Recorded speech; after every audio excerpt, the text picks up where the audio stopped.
Welcome everyone for today's episode on gender and parliament. My name is Rachel Ayeni and I'm standing in for your favorite host, Vivian Idepefo. I'm so excited today, not because I'm presenting, but because of my guest. She is a lovely woman in parliament and I know you can't wait to meet her. And so therefore I'm going to unveil the woman that we're meeting today. Welcome her to today's episode. Thank you very much. Nice to be here. My name is Honorable TAIWO OLUGA. I represent all the people of Irewoli Federal Constituency in Osun State. And by the grace of God, I'm the Chairman House Committee Women in Parliament. Wow, that's a big one. I told you you're going to enjoy today's episode. Ma, can you kindly let us know the factors or circumstances that influenced your journey into politics? Yeah, first and foremost, let me start by thanking the Almighty God so far. He has brought me. I got the inspiration to join politics after my graduation in 2001. I feel I can help my people actually, and from what I saw from my environment then, that politics is the only way in which you can assist, in which you can influence, in which you can make, in which you can build, and in which you can make so many difference. So after my NYSC service, I decided to go into politics fully. And since then, God has been helping me. A few years after I joined, I became a member in Osun State of Board, Rural Development Ministry. After that, I became the special advisor to Governor Aregbesola at the second term on culture and tourism. Before I could finish that, God used men for me, and I got a ticket to represent my people in Irewoli, Ayedade, Ishokan Federal Constituency. Here I am today and give glory to God. Wow. Ma, when you say men, are you referring to the opposite gender or? No.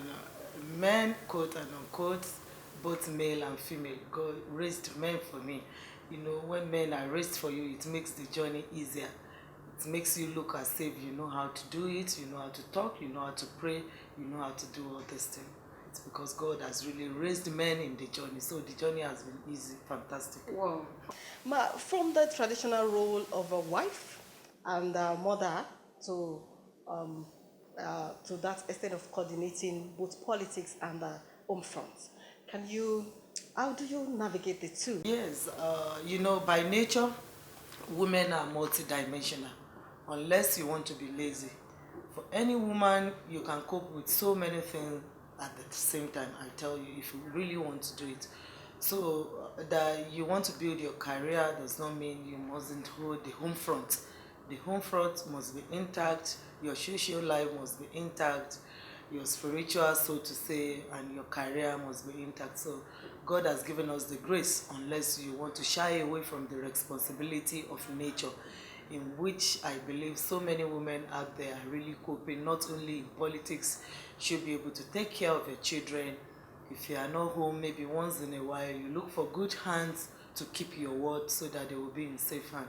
So this, I believe, God has been helping me, and it has been very fantastic. By the grace of God, children are doing well, the home is okay. That is a lot to do at the same time. And coming to your role as the chairperson of women in politics in the national, specifically the House of Rep, I know that is a lot. It has a lot to do. What have you been able to put in place? Yeah, first and foremost, let me appreciate Mr. Speaker, the Right Honorable Femi Gbajabiamila, for deeming it fit to appoint me as the Chairman House Committee Women in Parliament. The inauguration we had last year, after the committees have been put in place, and my name has been named after this one. Immediately after the inauguration, we had a roundtable discussion with some international partners to see way forward, and we put in place our action plans for the year.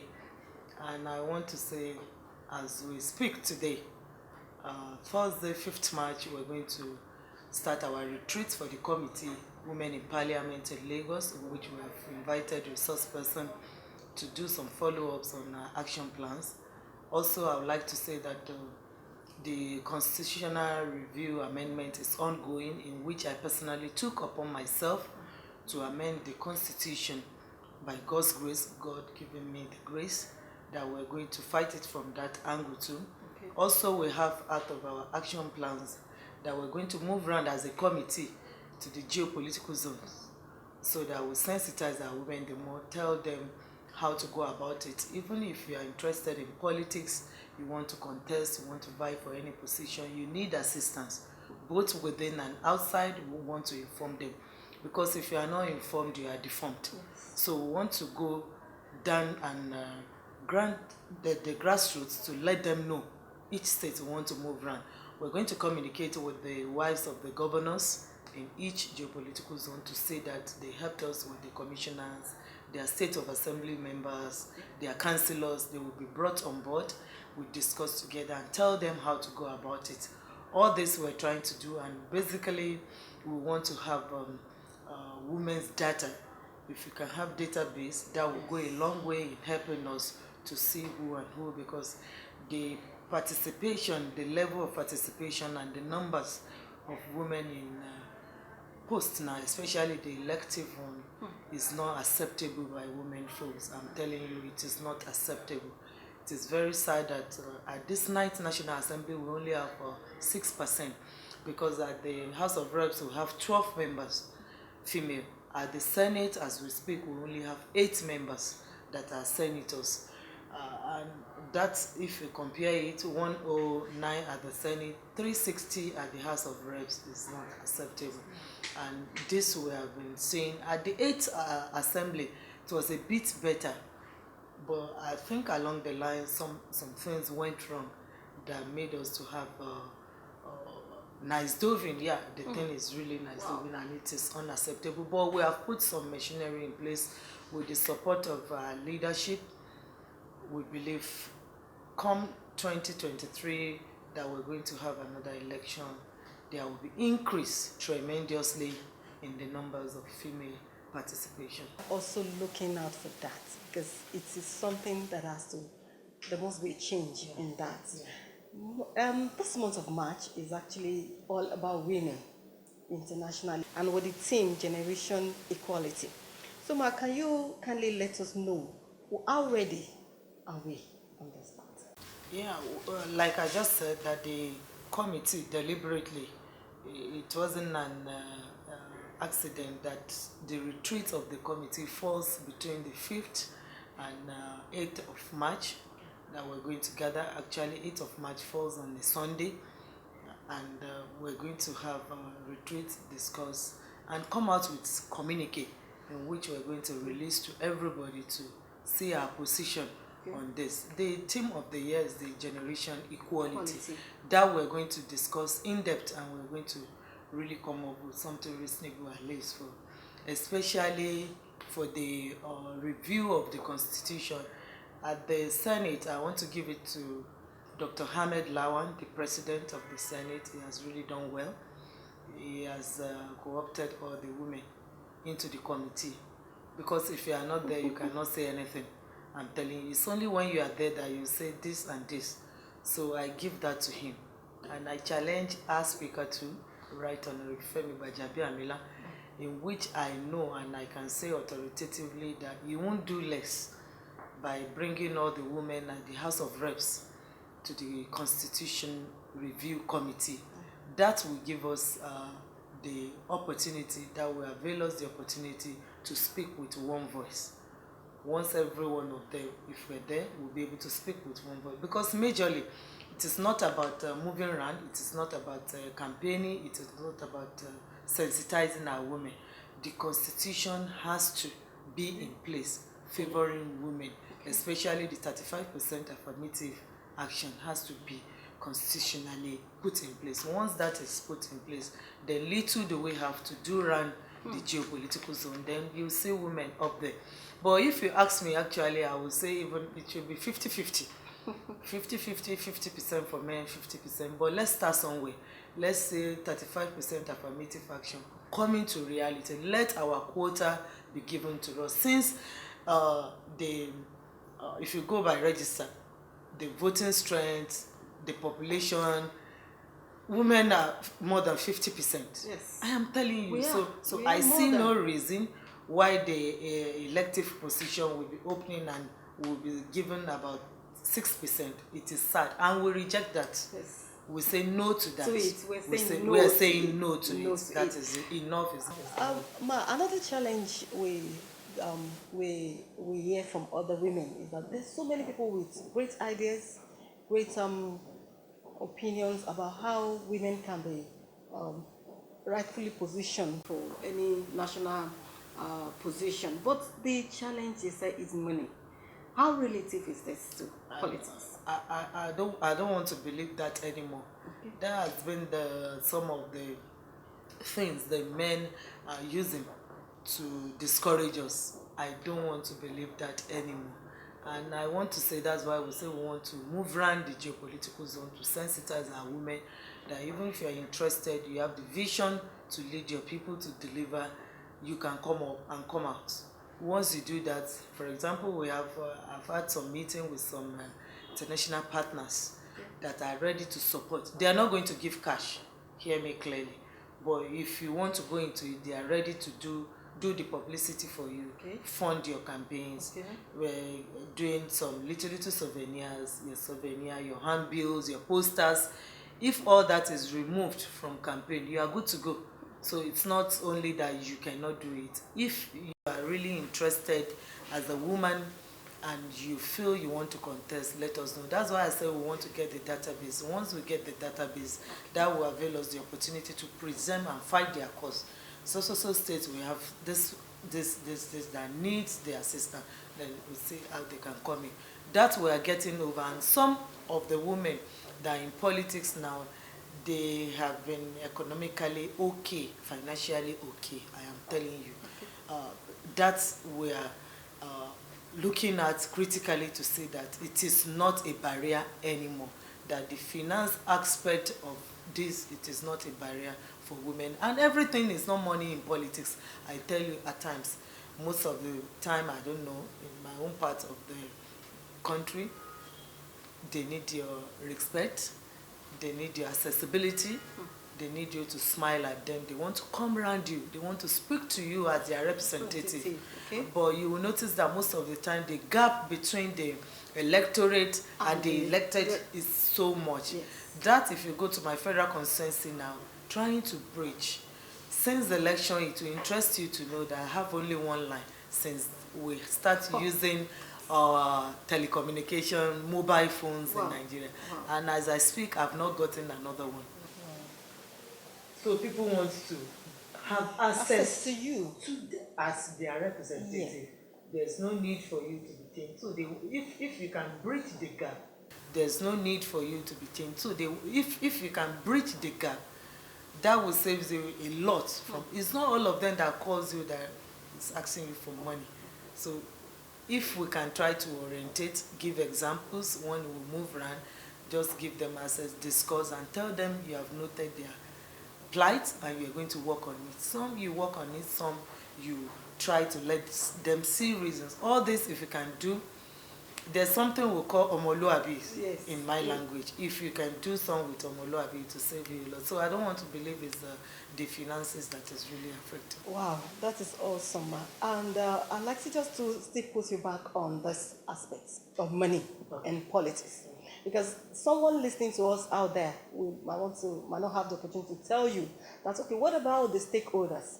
Like the traditional rulers or some other people that call themselves the stakeholders of those communities. Okay. They will want to have something from you, because there's this insinuation that once you're up there, though you're saying the gap is being bridged now, but they'll tell you once she's gone there, we will not be able to reach her. So let's collect what we can get now and let her go and enjoy. What about that aspect?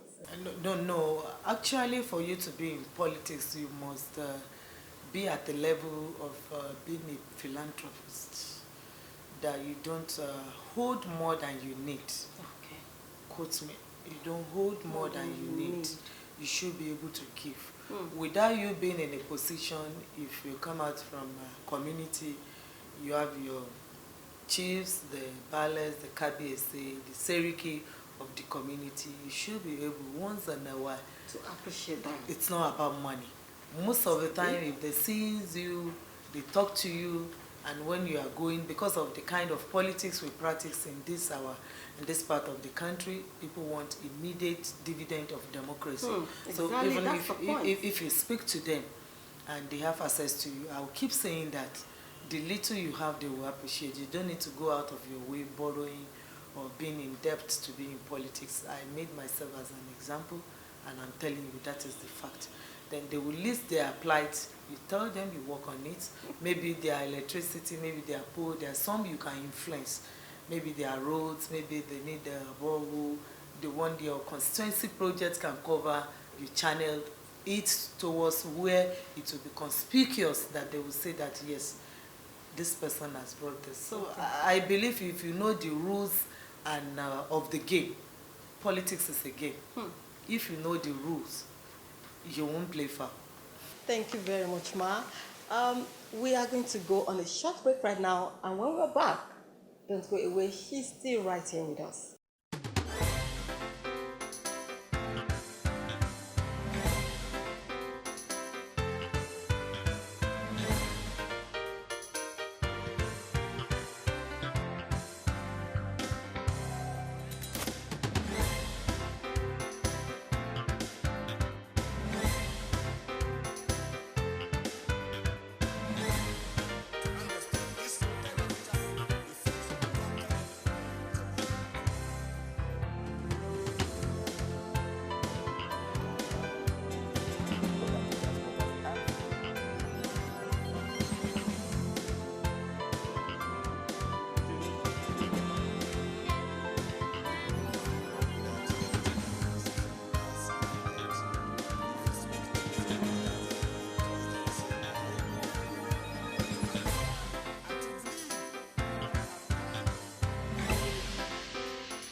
Welcome back. We're still on this episode of Gender and Parliament with Honorable TAIWO OLUGA.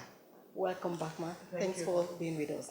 Ma, let's talk about Virgin Plus 25. Your assessment on this journey so far? Yeah, the last conference in 2015 was a good one, and then it was concluded that the 35% affirmative action that all states involved must be acquainted with this and implement this.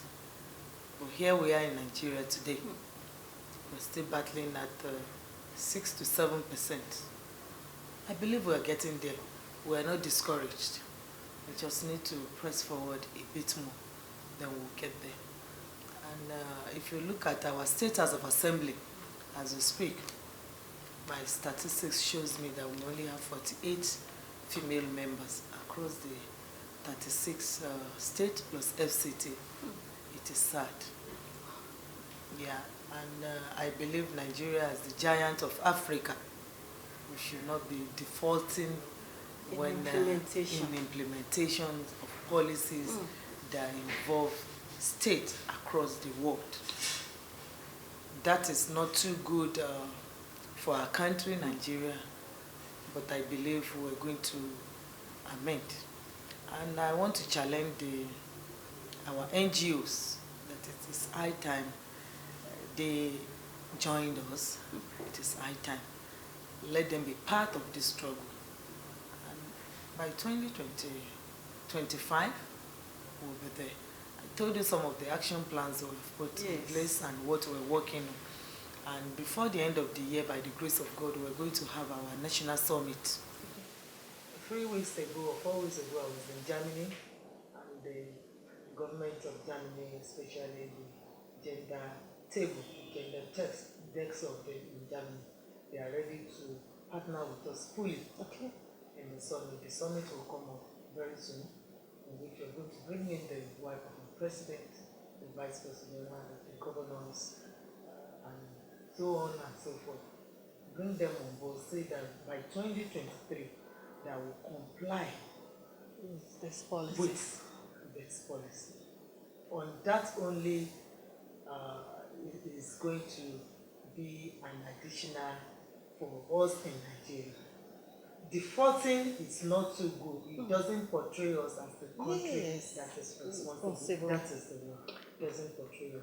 But with the Constitutional Review Committee, and if you go through the legislative agenda of Right Honorable Femi Gbagyabi-Amila, you go through it thoroughly, you will see that keenly he discussed Aspects. this aspect there.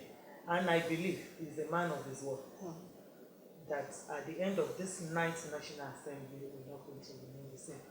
With all this, I believe by 2025, we'll be okay. I'm so sure a lot of Nigerian women are looking forward to the implementation of this particular policy, because it does not, just like you said, it does not portray Nigeria as a responsible nation. Ma, what do you think can still be done better? Because a lot of people that might not be able to access maybe those policies, those summits, what can we do down bringing this awareness to the to the grassroots? What more can we do? Yeah. I want to challenge women out there that they should come into, because you must register your intention. They won't come to your room to pick you. You must register your intention with whichever political party you identify with. You must register and be very visible in the activities. You can be sure that somebody somewhere somehow is watching your activities, and they will feel you could be saddled with a big or small responsibility. That I want to say, you must come out. And we must also forget about saying the stigmatization of a woman being in politics. The stigmas are much. They will call you all sorts of names. But those are distractions. I want to challenge our women out there that they should see it as distraction. So if you have the vision that you are to go into politics, come out. Why not? Be yourself and don't pretend. Let people know your position, then you are up there. Also, I will want to say that don't see yourself as second to men.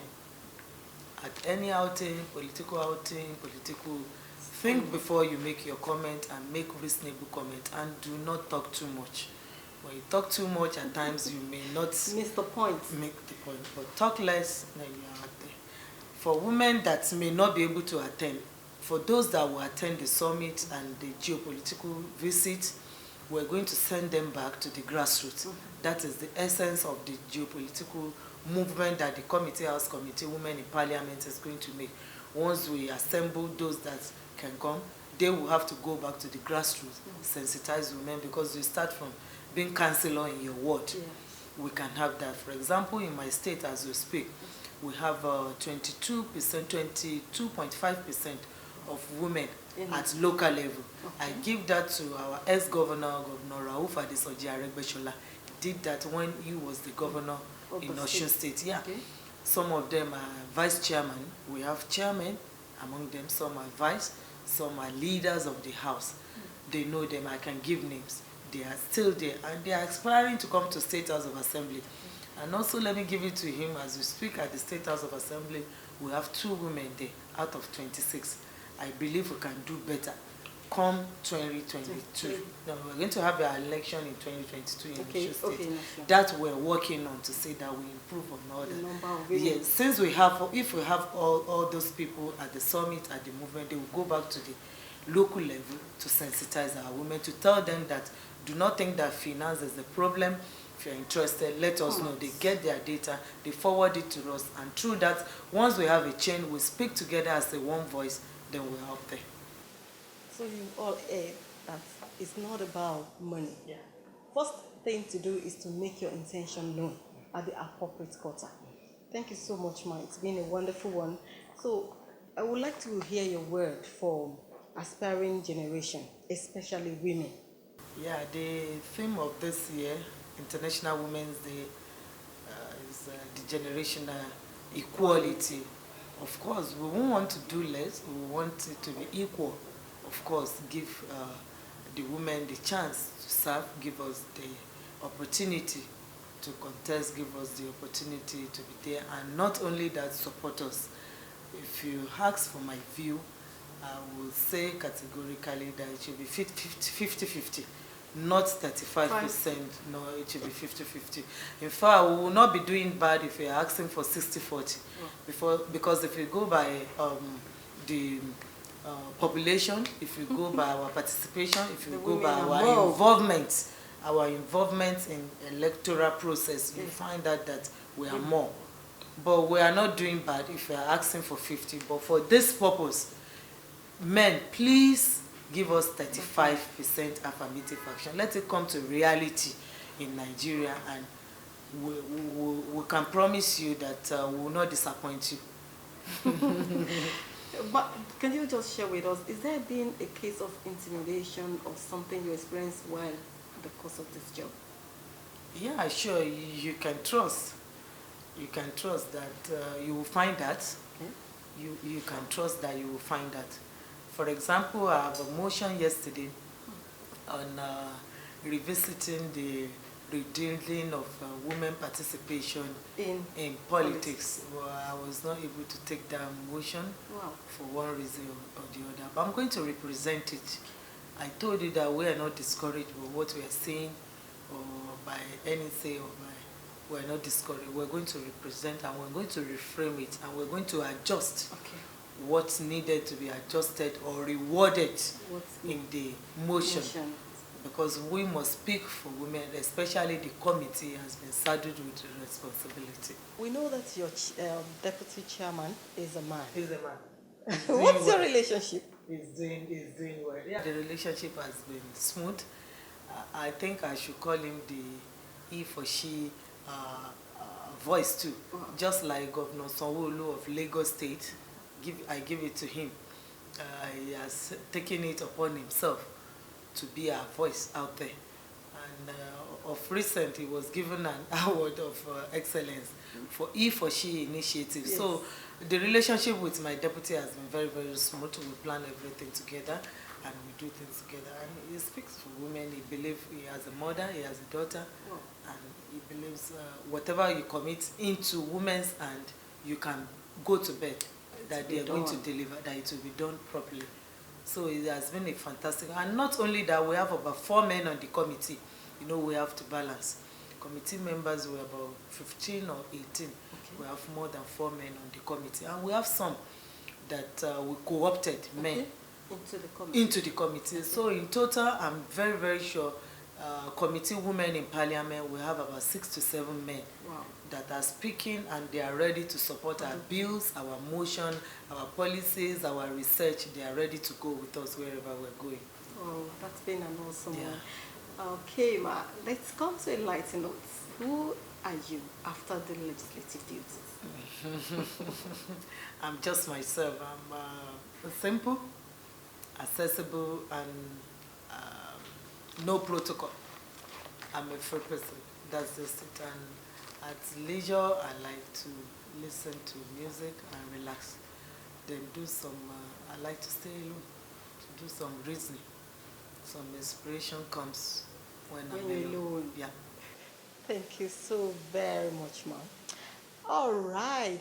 I told you before we started that you're going to enjoy this episode of our Gender and Parliament. Not because of me, but because of our guest. And I'm sure you agree with me that she has done justice to all that we have to say. So, Mark, can you kindly say a final word while we wrap up the section? Yeah. Thank you for this opportunity.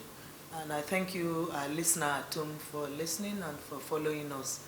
And to women out there, I want to charge and challenge you that do not be discouraged. If you try, make an attempt once, and you are not yet there, don't be discouraged. You can try 2, 3 times. And before you know it, you are up there. Please be focused and do not be discouraged by side attraction. Thank you so much, Ma, for the time with you on this episode. Okay, thank you so much, our dear viewers, and that will bring us to the end of this episode, and we look forward to having you on our next episode. My name, like I said before, is Rachel Ayene, and on behalf of the crew, it's bye for now.